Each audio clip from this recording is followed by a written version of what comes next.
Pemirsa, sekarang kita di situasi yang ya kita tahu kita tidak ingin berada di situasi seperti ini.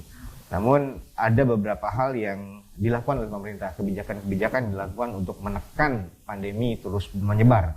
Dan salah satunya adalah yang sekarang adalah istilahnya adalah PPKM. Dulu juga sempat berganti nama atau apapun itu namanya, sekarang PPKM ya. Dan sekarang kita sudah masuk ke PPKM level 3 ya.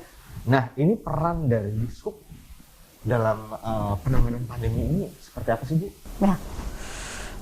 Untuk Dinas Perhubungan masuk di dalam tim Satgas COVID-19 tingkat Kota Pontianak.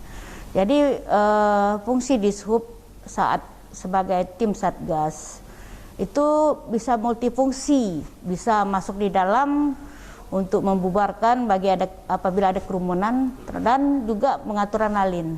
Kadang-kadang kalau kita ada melakukan kegiatan penertiban, saat Satpol PP masuk di dalam, kita berbagi tempat. Karena contoh misalnya di Reformasi itu kan ada berbagai kafe tuh. Ada 14 kafe itu lokasinya. Itu kan tidak mungkin Satpol PP semua. Jadi kita juga berbagi ke kafe-kafe yang lain. Selain kita masuk di dalam membubarkan, kita juga berada di jalan supaya jangan sampai terjadi kemacetan di lokasi tersebut. Karena saat keluar pengunjung itu kan pasti beramai-ramai keluarnya. Nah, jangan sampai terjadi laka di situ. Oke, jadi masyarakat juga perlu tahu bahwa Dishub ini adalah juga bagian dari Satgas penanganan COVID. Ya. Dan salah satunya punya fungsi yang bisa sangat fleksibel, baik itu pembubaran, mengarahkan serta mengikuti aturan yang sudah ditetapkan. Nah, Bu, kalau saya boleh tahu lokasi-lokasi mana saja yang agak susah untuk diatur gitu kalau daerah di sini? Dari sekian lokasi yang kami kunjungi, memang salah satunya yang agak bandel ya, itu di Jalan Reformasi. Reformasi ya? Iya. Saya pernah beberapa kali lewat dan terutama untuk malam minggu atau malam-malam libur, itu parkirnya sampai ke badan jalan. Iya, betul. Itu penanganannya gimana itu? Patroli kita. Patroli? Nah, alhamdulillah sih mereka kalau udah ada Dishub datang, udah gitu cep-cep, motornya masuk ke dalam semua, mobil masuk ke dalam semua. Kalau enggak ya kami suruh keluar dari lokasi tersebut. Berarti tetap ada tiap hari juga harus dilakukan? Kalau kami tetap sampai jam 10 malam. Setiap hari, termasuklah malam minggu. Malam minggu adalah malam yang puncaknya, malam ramai. Ya, malam ramai. Tadi di awal, di segmen 1 atau segmen 2 kalau tidak salah, kita sempat membahas soal inovasi yang namanya Matalena. Ini bisa dijelaskan, ini ada di sini nih. Berdasarkan Keputusan Wali Kota Pontianak nomor 741, memberikan penghargaan kepada Dinas Perhubungan dengan inovasi Matalena, pemantauan lalu lintas yang efektif dan dinamis dan akuntabel sebagai inovasi terbaik 2 dalam kompetisi inovasi pelayanan publik tingkat Kota Pontianak tahun 2021. Jelaskan lebih rinci, Bu. Matalena itu apa sebenarnya? Baik, Matalena ini adalah kepanjangannya pengawasan lalu lintas yang lebih efektif, dinamis, dan akuntabel.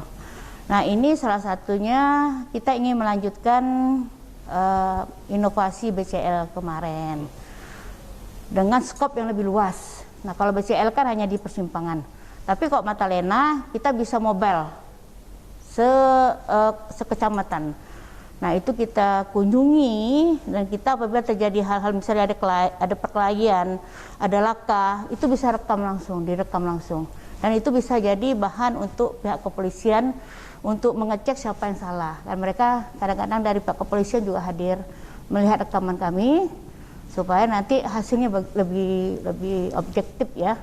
Nah, itu kemudian Matalena ini memang sangat membantu bagi kami untuk lebih tepatnya mencarikan program yang terbaik.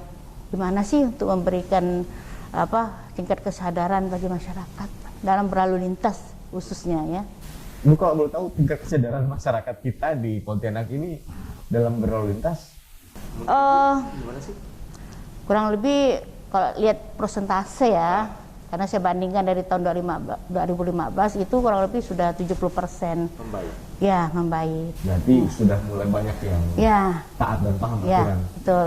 Karena daripada mobilnya dikempeskan, kan mereka lebih baik ya udah mengikuti aturan lalu lintas. Oke, saya yakin Mbak Mirsa salah satu yang nonton di sini juga pernah mungkin ada yang mobilnya dikempeskan. Ya. Tapi tadi dari awal Ibu sudah bilang bahwa mohon maaf itu bukan zalim tapi memang mengikuti aturan.